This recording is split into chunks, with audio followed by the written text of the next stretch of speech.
सणांच्या आनंदात घेतला छोटासा निर्णय, थांबला तरुणीचा श्वास. सणांचा उत्सव, घरात पूजा, आरास, मंगलमय वातावरण. अशा काळात तरुणींना अनेकदा वर्ज म्हटलं जातं. पूजा चुकू नये म्हणून एका 18 वर्षाच्या मुलीने मासिक पाळी पुढे ढकलण्याचा प्रयत्न केला आणि त्या गोळ्यांनी तिचंच आयुष्य संपवलं. तज्ज्ञांच्या मते या गोळ्या सहजासहजी घेऊ नयेत. हार्मोनल हस्तक्षेपामुळे रक्तामध्ये गुठळ्या होतात, ज्यामुळे स्ट्रोक किंवा मृत्यूही होऊ शकतो. गणेश उत्सव असो वा दुर्गा पूजा, स्त्रियांना सणात सामील होऊ दिलं जात नाही. मासिक पाळी आली तर ती अशुद्ध म्हटलं जातं आणि याच गैरसमजामुळेच अनेक तरुणी निसर्गाला हरवण्याचा प्रयत्न करतात, पण त्या प्रयत्नातच जीव गमावतात. पूजा थांबली तरी देव रुसणार नाहीये, पण जीवनाची पूजा थांबली तर संपूर्ण कुटुंब उद्ध्वस्त होतं.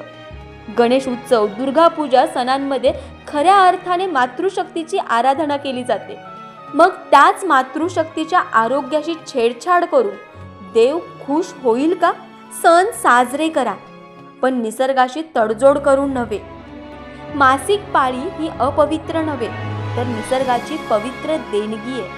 पूजेसाठी निसर्गाला हरवण्याचा प्रयत्न म्हणजे जीवनाशी विश्वासघात आहे. तुम्हाला काय वाटतं हे कमेंट करून आम्हाला नक्कीच सांगा आणि अशाच नवनवीन अपडेटसाठी पाहत रहा तारा न्यूज.